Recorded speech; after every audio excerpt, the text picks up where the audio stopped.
Yeah.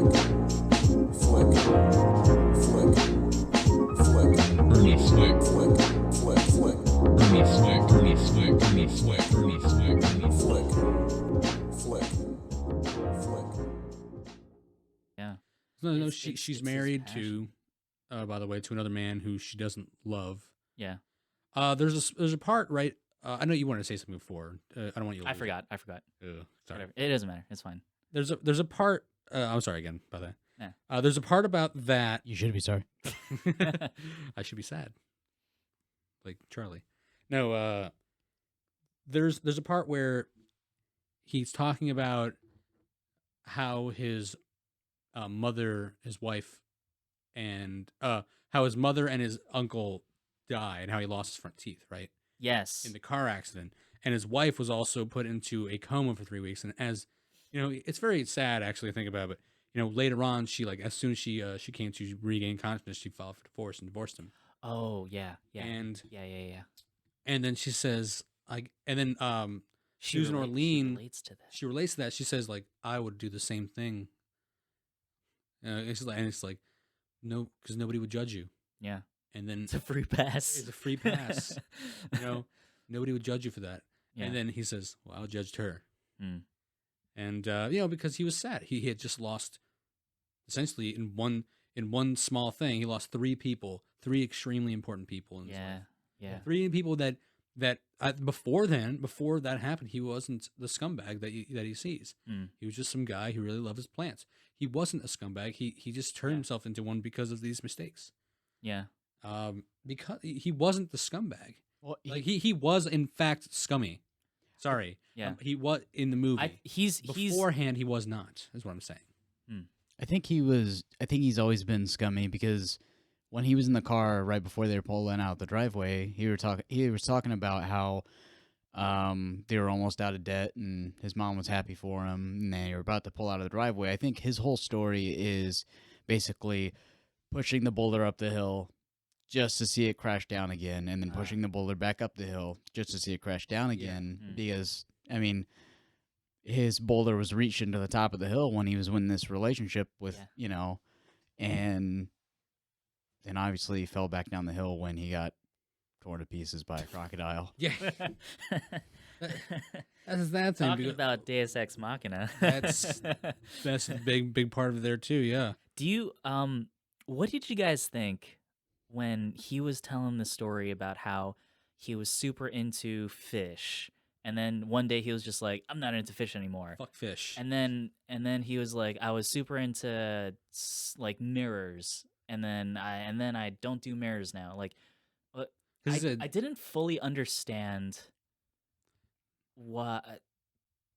I just didn't know what to make of that. Like, I was wondering if you guys felt the same way. I think I felt the same way. But I mean, we can delve into it and see if we can find something of it. Because I think there's more to that than you might think. Because she was asking, like, how could you, like, she even asked the same question you might be thinking, like, how could you care about one thing and say you love it and then throw it away the next? Yeah. And then he says, he says he has his reasons, right? It's just who he is, But I think it's because at this point he's always loved these plants, right? He talked about plants for a long time. Like he says he's taught some different like 87 lectures on them. Yeah. Maybe plants is something he's always loved, and over time he's just trying to figure out what he wants, what he really, really wants. And I think he probably found it. Yeah. But there might be more. It may not be as deep as we're trying to make it seem. But I just don't fully understand that aspect of his character, the ability to pick up and drop so easily. Maybe that's there to juxtapose her. Yeah. She can't just leave her husband, right? She's stuck. She's stuck. She's stuck. Right? He's not stuck. He's free to fucking pursue whatever. He can love whatever the hell he wants. Yeah. Maybe that's it. What it is. He is free to be passionate, and he's also free to change his passion. Mm-hmm. Just like the fucking. Sorry, I keep hitting this thing. Yeah. Just like the fucking insects and the flowers. You know how he said like the insect finds a flower, makes love to it, and then the insect flies away and finds another flower, does the exact same thing. Yeah. And he's the fucking insect. Yeah. He's the fucking insect. Okay. And she's learning to be the insect, or she wants to be the insect. Yeah. Which is why she's living so vicariously through him. Which is why she started doing drugs. Yeah, there we go. Do drugs. Yeah. Don't do drugs. Dude, can we talk about third act? Let's talk about third act. Yeah, third act, absolutely. Let's talk about third act. Yes. What did you guys think of the character of Susan Orlean? And what did you guys think of her character in the third act? Absolutely, in the final stages of desperation, just like the maximum desperateness that any desperate can be. Yeah. What I think about her? Yeah. I hated her. Yeah. I hated her. And I think that's what you're supposed to, right?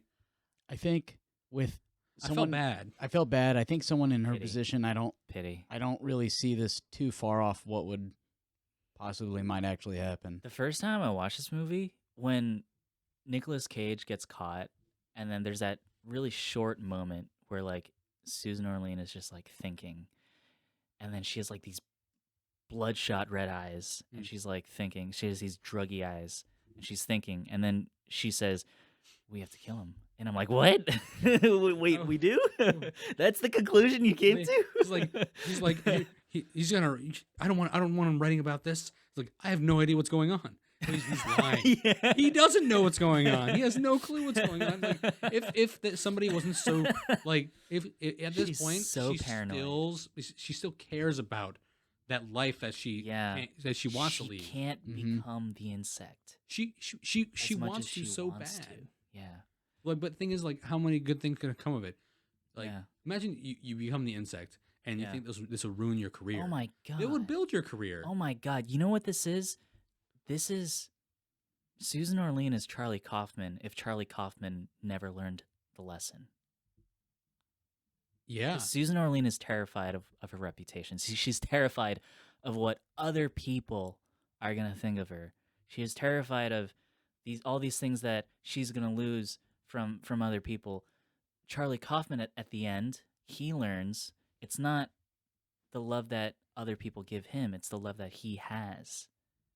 So like Susan Orlean is like bizarro Charlie Kaufman. Bizarro. Yeah. I just thought of that shit. That's a good way to put it. I like that. I just thought of that shit. I like that. It makes sense. Yeah. She is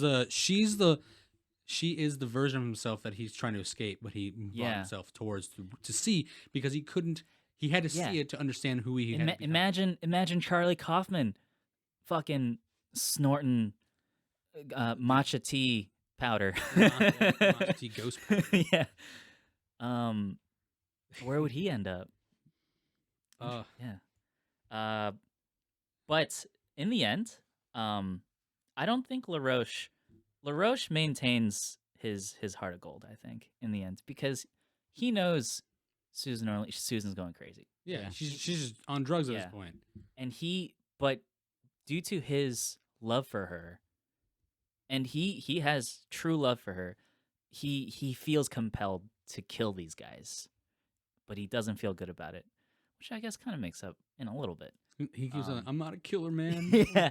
He feels so bad. He feels so bad about it. Yeah. And thankfully, But the weird thing is, he does it out of love, because like, him writing about this doesn't affect his life. I love the difference in reaction when Charlie Kaufman stumbles on them.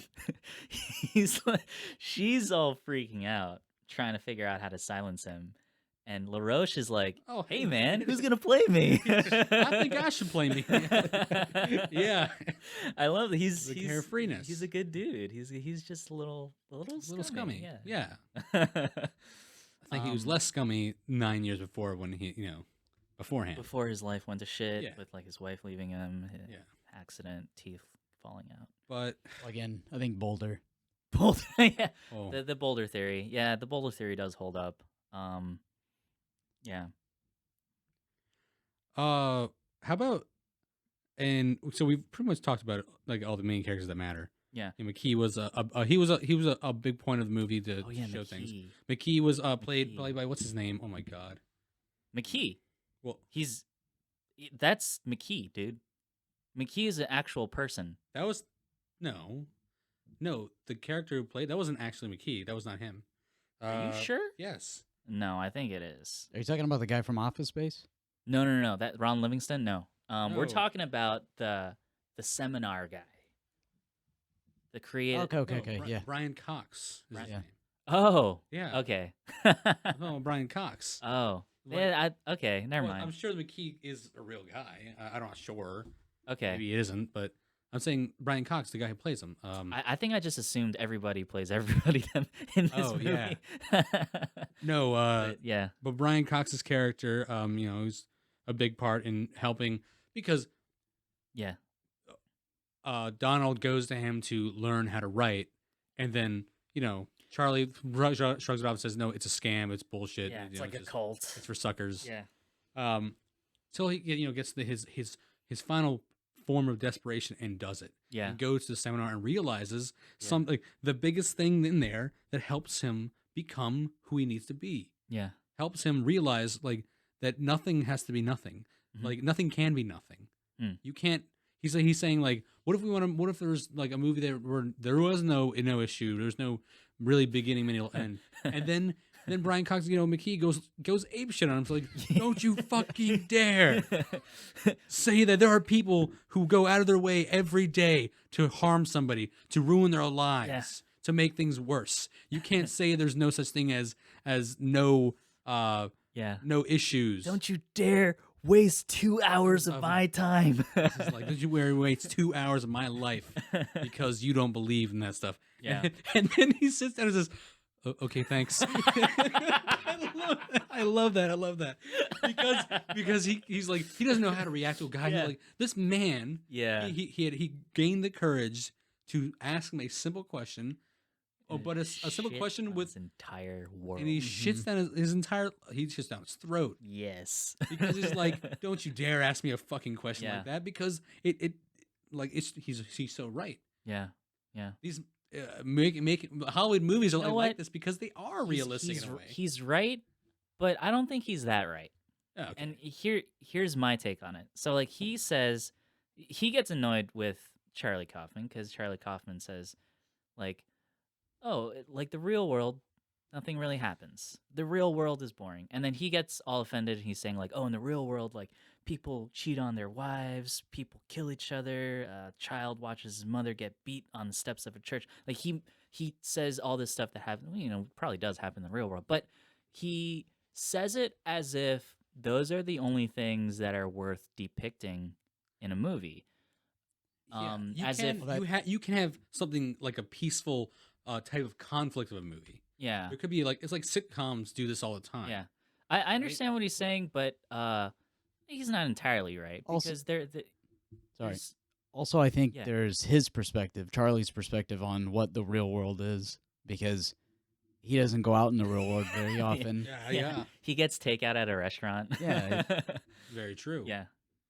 But you can't see that scene and you think, oh my god, it Yeah. opens your eye. Like, first off, Brian Cox, well, he goes hard in the paint on him, and you're like, Damn. this He's guy, so good. He reminds me of J.K. Simmons a bit yeah. in Yeah. Whiplash. Yeah. But this guy wasn't a bad dude. He was very passionate. Also true. Yeah. he was just passionate. Also true. He was just extremely passionate on like what he was saying, and Yeah. like that kind of question. He's essentially answering him, to answer him because he paid for it. But really, it's like, you're an idiot for even asking this question. But since you paid $500, I'll give you what you need because I'm here to teach. And he Yeah. taught, Yeah. and he said when he he got out of the thing, he's like, I'm the guy you yelled at this morning. And then that doesn't really narrow it down. Yeah. The guy who asked about nothing really happens in the world. Oh, Yeah.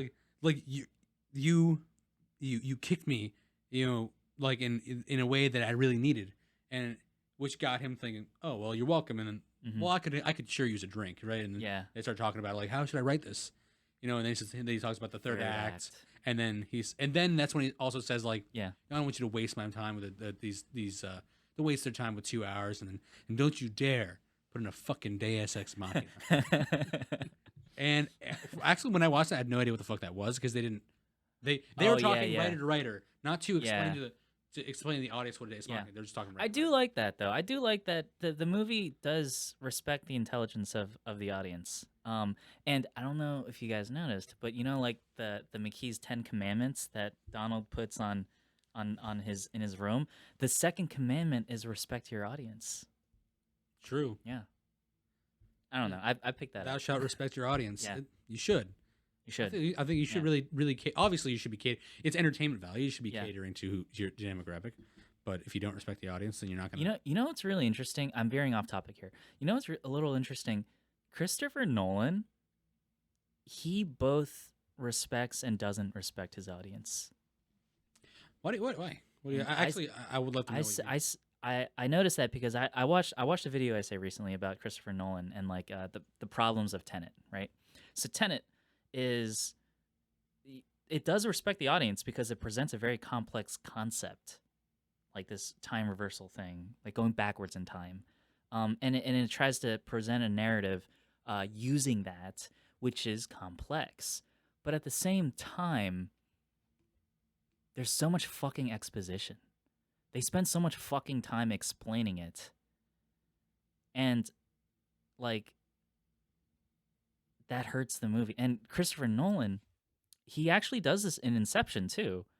You don't notice it as much in Inception because the movie is edited so well. But, like, there are moments in Inception where, like, the characters just say what they're doing when they don't need to. And, like, as a movie watcher, I don't think I really noticed it because of like the amazing soundtrack, the crazy cinematography. But like, I was watching the video essay and I had clips of like Inception, and like there's this one scene where Joseph Gordon-Levitt is fighting like a dude in like in the hallway of the hotel. Not the hallway. It's a staircase. It's an airsat staircase. Okay. And then like it's like they're going around in the circle on the staircase, but then like it changed the perspective and it's like the staircase is actually a cliff, and then he pushes the guy off the cliff, and then Joseph Gordon-Levitt says perspective or something like that. And like you don't notice it when you're watching it because like, oh, you're wowed by the visuals, but when you think about it, I'm like, why did he say that? Who is he saying that to?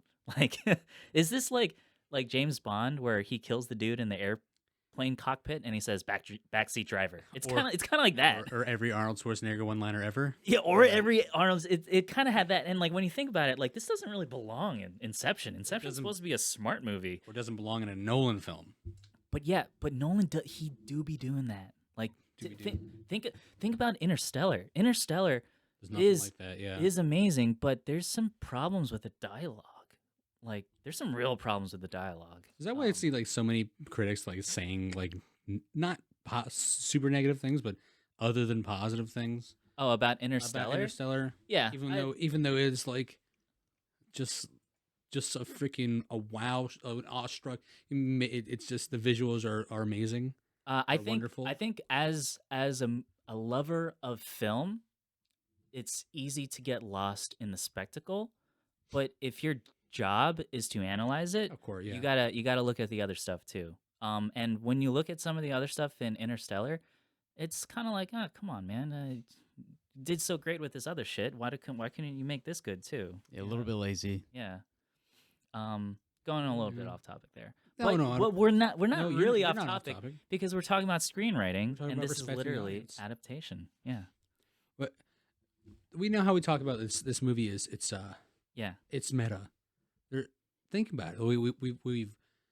We've talked about how it's aware of itself. Yes. It's a movie about itself, writing itself. Yeah. About an actual book. Mm-hmm. But obviously, that's one thing. It's about the writers themselves, who are the brothers, one of which does not exist. Yeah. And we can delve into the idea of that he could not exist in the first place. Who knows? I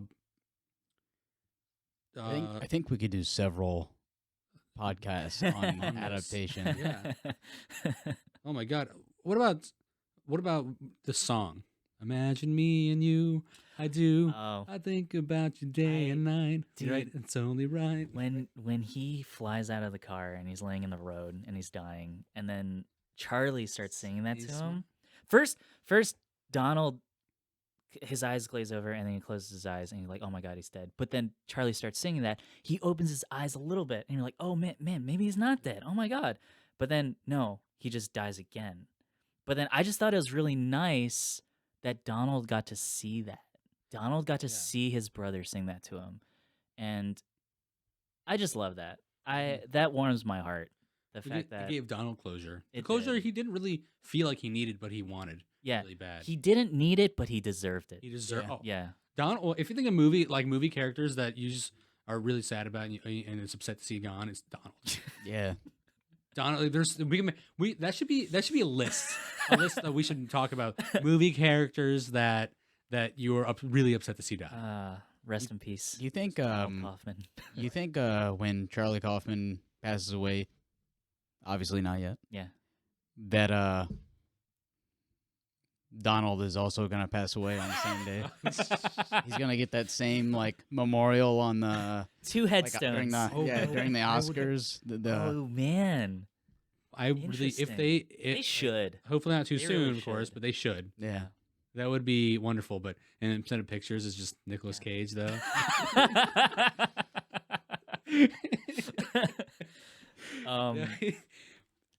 Did you guys know that Nicolas Cage wore a fat suit for this movie? Yes. Yeah. Okay. Yeah. I didn't know that till I heard it on the podcast, on the Unspooled podcast. I just thought that was Nick Cage's body, because it's not comically fat. Mm-mm. It's just like regular, kind of out of shape. Yeah, out of shape, like dad bod. I think it was a little more aggressive than dad bod, but okay. Is he like a cranked up dad bod? Yeah. This Charlie Kaufman is he's really bald, like thin hair balding. Like not bald, but his hair's thin and balding. Charlie Kaufman isn't like that. I've seen pictures of him. He's full hair. I had to look up pictures of Charlie Kaufman. He's got the glasses, full head of hair, short, ish. Yep. Seems like every movie director I've seen. I know. To be honest. But I think, of course, it's supposed to symbolize that the part of him that's very has insecurities. Yeah. I read up something. Somebody explained that Donald and Charlie are Charlie represents film in it's in its stages of real artistic views. Yeah. And then Donald represents Hollywood films without the whole adventure action type. Yeah. Those two representations, they constantly fight each other in a lot of movies. I don't think you can have both. I don't know if you can have both of those or not in the sense of what you might be thinking, but what do you mean? The way Charlie wants to write a movie about just about flowers, not about you can't have both, which clear stated McKee said pretty much said you couldn't. It's not possible. You need something. You need something that is in the values of what Hollywood shows. You need that third act. You need that third act. You were saying I don't entirely agree. Yeah. And the reason I don't entirely agree is because I can name a couple movies that don't really fit the mold of Hollywood excitement. And Patterson. I don't know if you ever see Patterson. Okay, yeah. Leave No Trace. Leave No Trace, that's one example. Nomadland? Nomad. I don't actually like Nomadland, but I will admit that it is a finely crafted piece of art. I have to admit that, even though I don't like the movie. It's those brushstrokes. It's the uncut gems of the Oscar world for me. I don't like uncut gems, but I can't deny it's really good. It's really good, and I hate watching it. I hate it. I think true. This movie makes me feel uncomfy when I watch it. It is a movie I don't feel like I would want to see a second time, but I really liked it. Yeah, I hate it, but I also dislike at the same time. I'm with you on that. That's a scummy guy. Oh yeah, that's a scummy guy. Oh, super scummy. I need Adam Sandler to continue doing what he's doing and breaking his own typecasting. I think he's done it. I think he's broken. I want him to continue doing it. Oh yeah. I want him to continue doing that. Not trying. He did it in 2003 with Punch Drunk Love. Yes, I agree. He did it 20 years ago. I just wanted him to keep doing it. Of course. I like what he's doing these days. What Jim Carrey's been doing Sonic? Has he been doing anything serious? No. He did that one that one TV show on Showtime called Kidding. Oh. But I think it was short-lived. Okay. That was supposed to be like a very artsy, the only non-Jim Carrey movies I am familiar with are 23 and Eternal Sunshine. Those are like the only two movies. I Love You, Philip Morris was a comedy type as well, but it was. I saw that. I feel like the Truman Show would. The Truman Show. Would yes. be one. I forgot about Truman Show. The Truman Show would be one. Yeah. But I Love You, Philip Morris is about a guy who realizes that he's like just gay and he leaves his family and goes into crime. Goes into crime? Yeah, with his gay boyfriend. Oh shit. With Ewan McGregor. Oh wow. I like how it said his gay boyfriend means just his boyfriend. This is like Susan Orlean and LaRoche all over again. In a way, it's more comedy-esque, like, but it's not like Jim Carrey comedy. Okay, it's different. I see. Did you know that in Liar Liar? Fun fact, about completely out of blue. Yeah. You've seen Liar Liar, right? Yes. You've seen it too. So in the scene where he is what's the name? Tilly. What's her name? I can't remember. I don't know. The woman who he's representing says like so she can get like half the money in like the settlement from her husband. Yeah. He says that she couldn't have signed this prenup because she was underage at the time. But that would also make the marriage they had null and void in the first place. Ooh. Which means she actually lost that. Okay. So that's a movie detail. That's a movie detail. I watched a video where they talked about it. It was actually What Culture, and they said that in reality that he didn't actually win the case, and it's a movie thing they just completely overlooked. Huh. That because even though because she was 17 years old, it makes the prenup null and void. It also makes their marriage null and void, which means she's entitled to nothing. Boom. Sorry, we were talking about Jim Carrey and it just got to there. But typecasting, we went to. How do we get to Adam Sandler? I don't know, but the other actors in this movie, do you think sorry, the other actors that were nominated, do you think they should have do you think Nick Cage should have won Best Acting for this? He didn't, by the way. He didn't. I think it depends. Did he get nominated for it? He got nominated. Okay, I think getting nominated is good. Yeah. But I think it also depends on who else was nominated that year. Adrian Brody was nominated for The Pianist. 2002, yeah, okay. 2003, actually, technically, right? And what else? I know that because I thought Adrian Brody won. He did win. That's the only reason why I know. Okay. Because he won. I don't like his face. I don't like Adrian Brody's face. He's not like a terrible actor. I just don't like his face. He's a great actor. Except those times he's done those very, very why movies. He did it in an inappropriate comedy. Predators. I didn't actually hate Predators. It was all right. Yeah. It was acceptable. It was It was a movie. You're watching what you came to watch. Yeah. To be honest, you didn't come really to watch. Anybody. I think Nick Cage should have won. I think he should have won. He's won an Oscar before, right? He has. I'm sure he has. We've already talked about this before. I think he has, yeah. I don't know what for, but he probably did. Now, the reason why I say that is his performance is legendary. Like, he disappears into Charlie Kaufman, and, like, he gets, oh my God, the way his eyes just depict just the pathetic soul inside is so good. And the way that he talks softly, but also like it like with derision, like the way he talks to Donald, the way he talks to the producer, the change in his voice at when he gets excited, um, and on top of all that, the way he fucking moves his body, his posture, like he's so and like Nicolas Cage, like he's a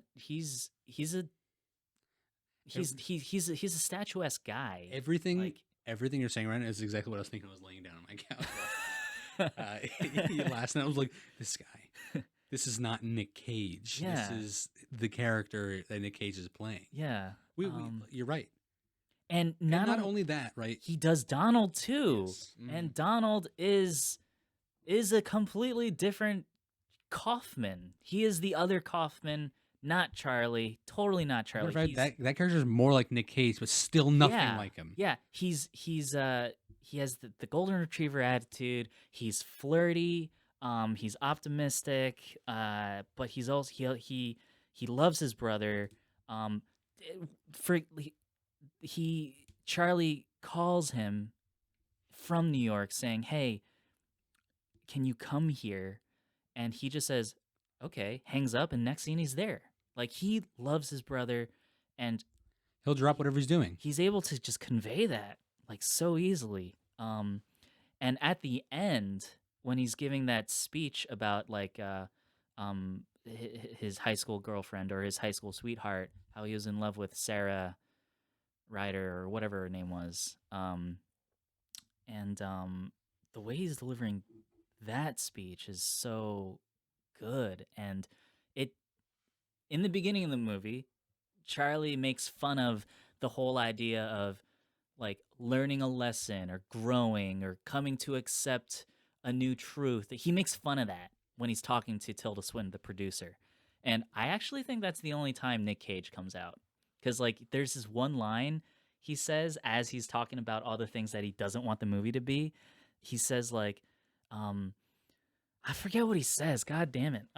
But he says in a really Nick Cagey way, and I'm like, oh, that's Nick Cage. There it is. But he doesn't show up. Too long. He doesn't show up again, and it's Charlie Kaufman for the rest. But yeah, he makes fun of all that, and then at the end of the movie, here's Donald Kaufman giving the lesson, and it doesn't feel forced. It doesn't feel fake. It feels so real. It feels so earned. And I don't know if it's because the writing's so good. I don't know if it's the acting, but I mean, it's got to be one of the two, a combination of both. It's so good.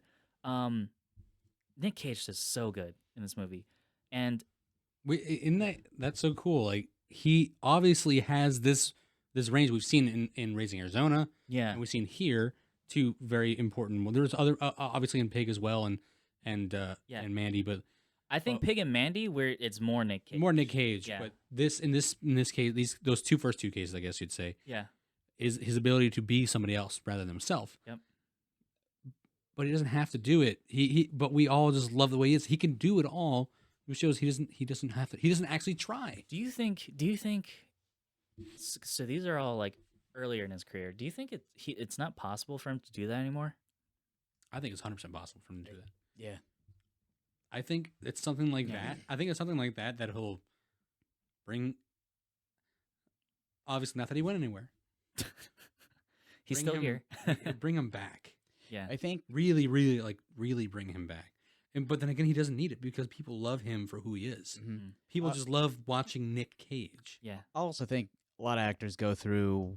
They get scripts to pay the bills, and I think Nick Cage gets a lot of scripts to pay the bills. He has a lot of bills. And, that's how you get movies like Knowing or Indianapolis, or what is it? Drive Angry. Next.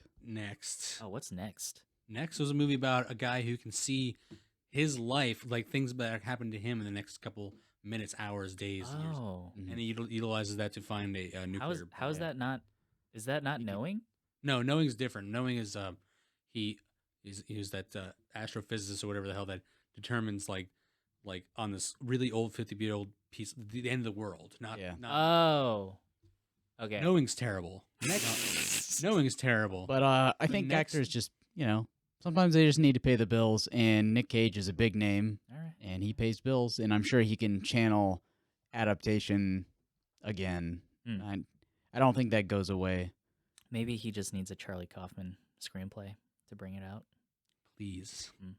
Or maybe Charlie Kaufman's that good at writing his characters that it's easy to follow in those instructions. You know what's funny? Right now, Charlie Kaufman is probably facing writer's block writing his next screenplay. Like that's probably what's happening right now. They are few and far between, very, very far between. Yeah. Like what happened?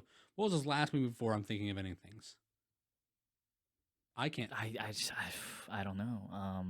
And I'll end up going to IMDb and realize I'm stupid. Yeah. But like, okay, Schenectady, New York, or Synecdoche, New York. Synecdoche, New York was it? Let me see. Where's Charlie? Have you guys seen that movie? I've not. Synecdoche, New York is I've hard. seen it. It's hard to watch. I don't fully understand it, and it's very difficult to understand and watch and follow. But it's another thing, kind of like It is directorial debut, by the way. This is the first time directing. I mean, it could be harder to. No, but here's the thing. Critics, they consider Synecdoche, New York, to be the best movie of that decade. Like the #1 fucking movie between 2000 to 2010. Like a lot of critics say that. So like clearly there's something in that movie that I'm not getting. But I can kind of tell that like there's something really cool going on in this movie. I just don't fucking get it. I watched it one time and it was just super depressing, and I'm like, I don't think I understand this. And I think there's a lot that goes on that like in the scene that I miss. I feel like that's the case. I don't know. If you ever watch it, you'll know what I mean. But maybe you'll get more out of it than me. It also might be the same effect where like critics just kind of all say about the same thing. It's almost like a Godfather effect. Like, oh, The Godfather was the best movie of the early late 1900s. Yeah, Synecdoche, New York is just a depressing movie. Yeah, it is.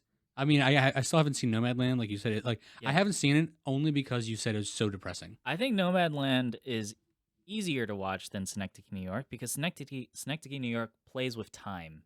Yeah, and there's the whole structural thing of the movie that you have to understand. You got to be like, oh wait, what time period is this? Like, what happened? Is this like in the past or in the future? Like, is this a dream sequence? Like, I don't fucking know what's going on. The Synecdoche, New York is kind of like that.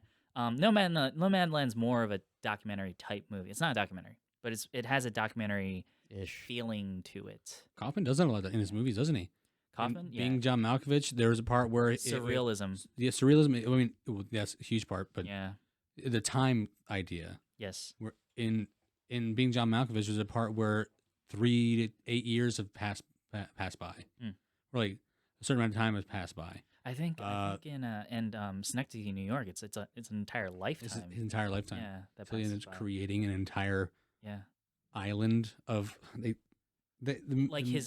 he's a stage director or movie director or I don't know what I think he's a stage director. He's a playwright. He's a playwright, right? Yes, he's a playwright, and he turns into and then he turning to a realism of a play or something like that. He wants to have a play that's like so realistic and so true to life that like and the set of his play becomes bigger and bigger and bigger, and like it becomes like an entire city. The entire city is the set of his, and I don't know, and there's like regular stories of regular people living in this regular city going on, but then they're actually actors. Like it's so crazy. Yeah, it actually reminds me of Rehearsal a little bit in that sense, the concept. Okay. Where like you're trying to recreate something real. Anyway, great show that you put me onto. Yeah, I didn't finish that. I gotta finish it. But wait, which show? Rehearsal. Rehearsal. You told me to watch Rehearsal with fucking the comedian. He recreates fucking moments. The Rehearsal. the rehearsal. Oh my god. Yeah, Oh yes. yeah. Okay. Who's the guy? What's the guy's name? His name is Nathan Nathan Fielder. Fielder. Nathan Fielder. Oh my god. Yeah, I haven't seen the last episode like a month or two ago, and I forgot. yeah, Yeah. No, it's a. Yeah, no, that show's good because he's literally creating whole massive sets just to get one person to do something the right way. yeah. Anyway, but Adaptation at one point was my favorite movie. Yeah. And I think it could be close second now behind Mm-hmm. Everything Everywhere All at Once. Maybe I can change my view on it, making my favorite because of how it made me feel and where it brought me in. I feel like today. favorite movies like change. They can change. It changed. Depends on like your change. life. It depends on like your perception of the movie, memories, whether it's fresh in your mind, that sort of thing. That's true. Yeah. I think all my favorite movies, I don't think I have a particular order that they're in. I think it's just like, these are my favorite movies. Yeah. Here they are. Like, I mean, The Fugitive is sitting right next to, like Everything Everywhere All at Once, and they're just chilling. Mm. I don't like one more than the other, but I both they like. are in your right there that are yours that you like the most. Yeah. Yeah. I see what you're saying. So Adaptation is definitely in the running for favorite movie for sure for you. Oh yeah, for sure. Let's move into that, and let's try to wrap this up. Yeah, let's do it. Yeah. I'll start. Okay, or you can start, or who can start. I don't care. I'll start. Okay. I'll start. We'll go counterclockwise. I'm giving this movie 9.5, and I think it speaks for itself. This movie's just so good. It's just so smart. It's so understanding the neurotic mind, and it also respects the neurotic mind by providing a lesson in a way that's believable and providing a lesson that actually has merit to it. Like learning, it's cliche when you say it out loud. It is. And the movie knows that it's a cliche, like love yourself. That's basically what it is. Love yourself, have confidence in yourself. That's the lesson. And don't let other people bring you down. That's the lesson, which is super cliche. But the way the movie does it is just so effective. It's just so effective. And all that meta stuff, all that the smart references, all that stuff for me is just icing on the cake. The real meat of the bones is that lesson, and it's the journey that Charlie Kaufman takes to understand that, and it's the relationship that he has with his brother, and understanding and coming to respect and love his brother, and accept the love from his brother as well. That as well, and that's really the bones, the meat for me for this movie, and it speaks to me a lot, because I think we've all been there where we doubt ourselves when we are feeling insecure. And this movie addresses all that perfectly. Yeah, I'm not even touching on the acting. I'm not even touching on the writing. This is just like the core lesson of the movie. All that other stuff, fucking top tier. And that's why it's 9.5 for me. I agree with you 100%. Everything, honestly, everything we all talk about, whatever you say at the end of this, whatever you say, I agree with you guys. And it's not because I'm trying to that pack mentality of like agreeing with whatever's going on. Yeah, it's because you're hitting the nail on the head. I think it's great because it makes each and every thing shorter because we say one thing and then I'll piggyback, if you will. Yes. onto that, and I'll say, yeah, I'll give it a 9.5 as well. The acting, won't touch on that, but the acting is great. The structure of it is so, again, meta that you are confused, but in an intriguing way. Yeah, I'm not confused as in like, what's going on? I'm confused. I'm like, whoa, what's going on? No, it's not like intrigued. It's piqued my interest. Yeah, piqued with a QU. right? For people who don't understand it, what I mean. With 2 C's. Yes.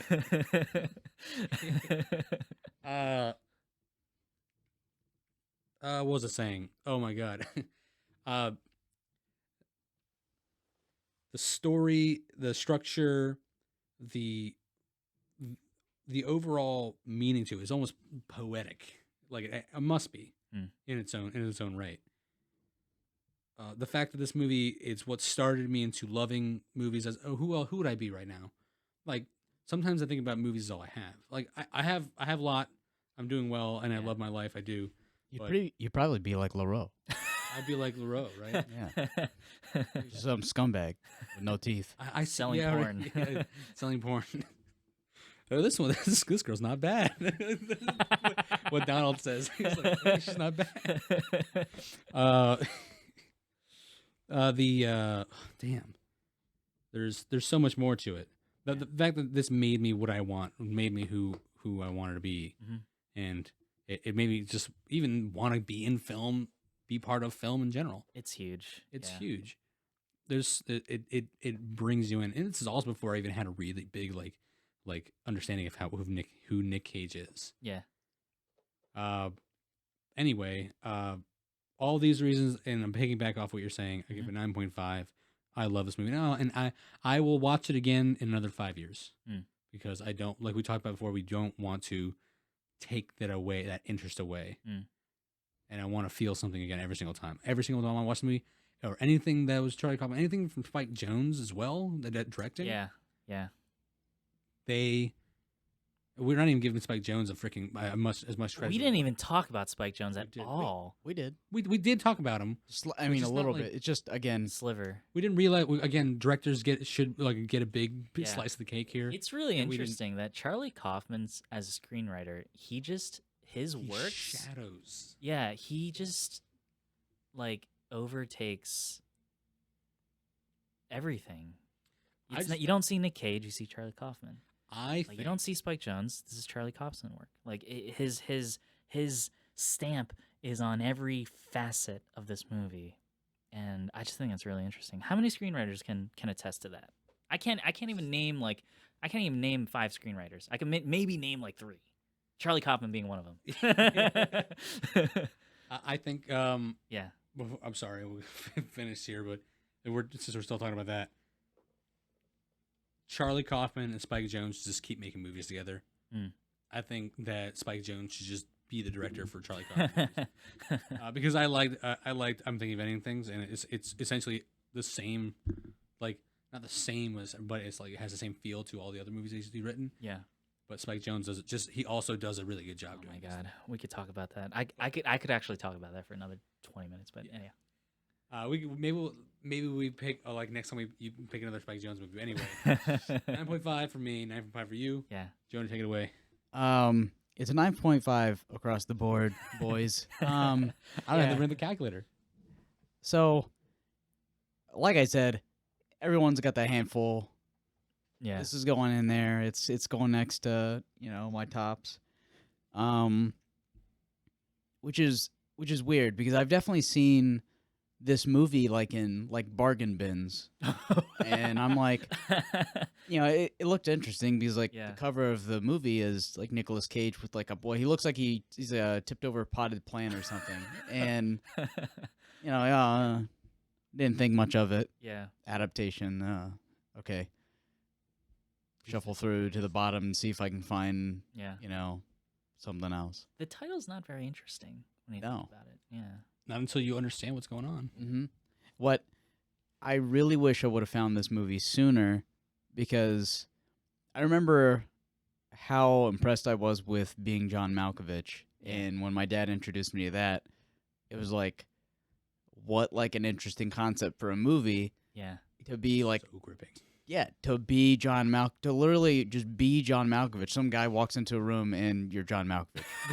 That's crazy. That is such an off the wall idea. Yeah, that's wild. And I'm if I would have known, oh my god. Okay, well, it's more off the wall than most horror movies. Yeah, yeah. So 9.5. Everything you guys said. We could go on and on. I would love to. I would. This podcast could last we'll do a part 2 or one day. It's just another thing. Okay, Burnaflick score 9.5. Yes. I'm gonna go on with my pick. Yes. So we haven't done a Western on the podcast yet. This is true. Okay. Yeah, this is true. Don't say Bone Tomahawk. What is Bone Tom? I'm not gonna. I don't know what that is, but I'm not talking about that for a while too. Yeah. I don't know what Bone Tomahawk is, but I feel like I should look that up. Yeah. Maybe. It's a great movie, but I've seen it like 5 times, and I don't. Is it new? 2015. If you like Kurt Russell, and you have a good time. I like Kurt Russell. All right. And I like Westerns. It's a Western slow burn. It's a Western horror. Western horror? Western horror. Yeah. Yeah. It's an 1800s Western. The Hills Have Eyes, essentially. Okay. Moving so there's 2 movies I have in mind. Okay. I don't think that, again, Westerns are gone for a reason. Because they were in. I think that's sad. Yeah, I know it is, Yeah. because I like Westerns, and I think there is a place for them. Was it The Way of the Dog? Was Power of pretty the good. Dog. Power of the Dog. There you go. Power of the Dog was pretty good. 2 Westerns I have in mind. One starring Robert Duvall and Kevin Costner, and the other one is Gene Hackman and Sharon Stone. Dances with Wolves? No, Nah, It's not a Western, Wait, actually. is it Tombstone? not Tombstone. Which one's? So the Kevin Costner Yeah. is Open Range, Oh. Okay. and then the Sharon Stone is The Quick and the Dead. Oh. I haven't even heard of Quick and the those. Dead? Okay. So the Quick and the Dead has a very young Leo DiCaprio. Huh. Like 17, 18 years old. Yeah. Okay. Gene Hackman, right? Mm-hmm. And Sharon Stone has so many actors in it. Mm-hmm. And it's it goes. It's an interesting movie.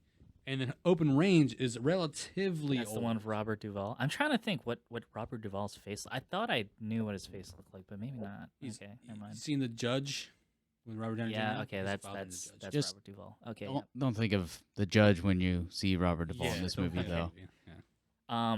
I don't know what any of these movies are. Whatever I'm tickles your fancy. I'm down for The Quick and the Dead because Russell Crowe's in it as well. Mm-hmm. He's the Start- main character. Okay. Yeah, star-studded cast in Quick and the Dead. There's also Yeah. what intrigues me to watch Open Range. The lawman of the town is Dumbledore.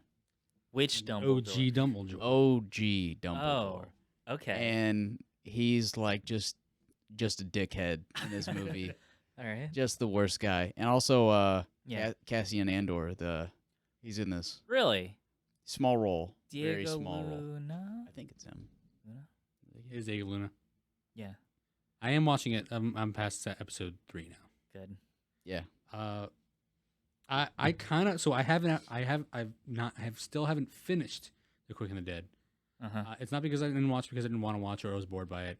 I just haven't finished it because I was watching other things. Yeah. I'll pick that one if you want. If you want to do that one, or if you want to do Open Range, I'll do other one. So Doesn't matter to me. then I'll do The Quick and the Dead. Quick and the Dead. Quick and the Dead. Quick and the Dead. All right. Still gonna watch Open Range anyway. Bye guys. This is a long one. Yeah,